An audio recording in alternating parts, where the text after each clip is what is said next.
I'm talking today to James Bryden, the Commercial Director of CPLM. James is going to be talking about the cost planning and the implications of not having a cost plan on a build project. Hi, James. Afternoon. Can you just tell me a bit more about the cost planning for a building project, please? Yeah, the basic principles are the aim is to have a budget at the beginning that replicates the cost at the end. So from the first stage is generally taken from planning drawings, where we do a budget and a measure from all the drawings there and look to compile an estimated price. And the basic aim of having the cost plan is to try and make sure that the budget at the beginning of the project replicates the cost at the end of the project. So initially, we do it from planning drawings, which don't have that much detail on necessarily, so we have to make quite a few assumptions, but it should be seen as a good starting point to see whether you could actually afford the project before you progress down into detailed design and things like that, because at that stage you can easily sort of reduce the scope of the project if that initial budget is way off the mark.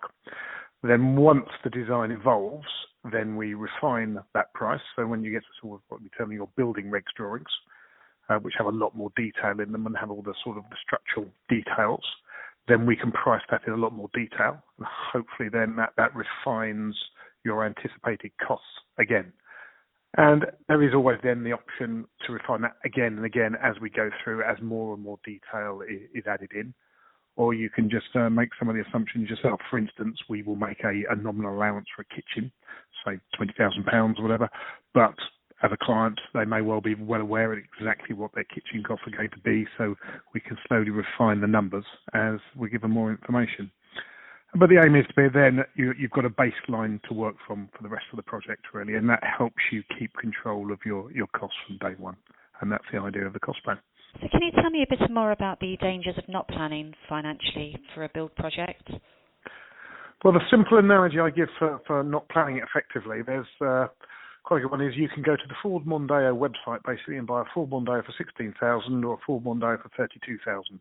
It's still basically a Ford Mondeo, so you've got the same basic design, but until you've been through all the options of what you may or may not put in it, that can have almost 100% impact on your final cost. And the construction is not hugely different if you decide to have underfloor heating throughout your house and very expensive tiling, for instance, or you decide to have Welsh slate tiles on the roof as opposed to basic clay tiles, then all these have quite a major impact on the cost. So if these aren't sort of decided upon beforehand, then the cost of the project can just run away with you, and you end up with that phrase money pit turning up. And that's really the gist of it, is to try and get a good design that's accurately priced at the beginning of the project. Tell me more about the tender process and why you really should go through a proper tender process. I think, firstly, it slightly means that the questions are asked about the design, but also as when we manage the tender process, we do immediately start asking quite a lot of questions about the design if a detailed budget hasn't been done already. So again, we're encouraging people to say, look, give us more information so you can get more accurate prices. Because we want to get the comprehensive design sent out to 4, maybe 5 builders. Generally, we go to 4, so we can then get a decent comparison of prices. And when we get that comparison, we ask the builders to break their prices down into 30, 40, maybe even more headings, so we can get a decent comparison. For them to be able to do that, to break it down into that level of detail, we need to give them quite a lot of design information up front. And once we get those sort of 30, 40 headings, we get them all to price it in exactly the same format. So there's one not pricing different things, and it means it's far easier to do that sort of apples for apples comparison once you get all the prices back, and to go back and quiz builders as well. Simple analogy is, without sort of that level of detailed design, if you like, one builder can come in, or one electrician can come in and price a single pendant light in the middle of a bedroom. The next builder can come in and price 10 recessed spotlights. The client doesn't want either, wants something halfway in between, so that pricing exercise has been a bit of a waste of time. So until we can sort of get that level of detail in design, but also get the builders to price right lighting, how much have you priced for lighting, we can then do a better comparison And again, it's all about trying to get that cost at the beginning or that price at the beginning to reflect the cost at the end. And also the tender should also cover the fact that there are sort of some terms and conditions, so the contract should be noted within that tender process as well. And also if there's one person doing it, then there's a speech or consistent presentation to all the builders. So again, we're very much trying to get that apples for apples comparison, so everybody's on a clear footing from day one. And once the build's underway, what's involved in the invoice checking process and cost reporting, and why is this so key? The cost reporting, obviously, very important. The basic principle of how you pay a builder throughout the duration of a build is clearly laid out in some of the standard terms of contract that nearly all building contracts are run under, be it a small extension up to huge multinational projects. And that basic principle is you pay for the work the builder has done in the preceding period.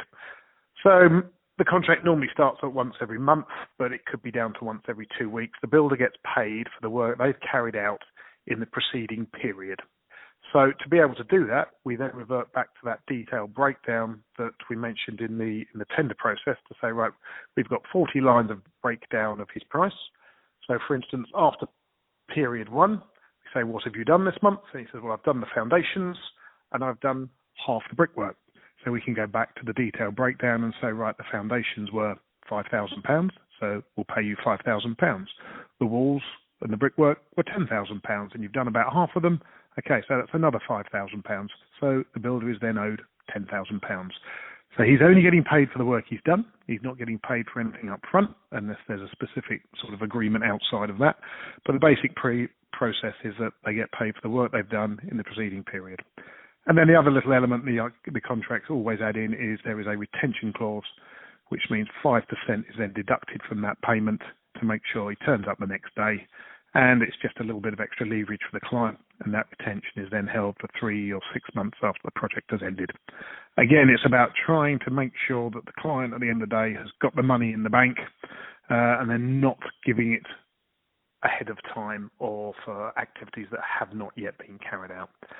And that goes back to that detailed breakdown, helps you be able to do that accurately, and the detailed breakdown comes from a detailed design. So there's 2 or 3 bits here that all sort of follow through as a theme on this. That's great, James. Thanks for your time. Thank you.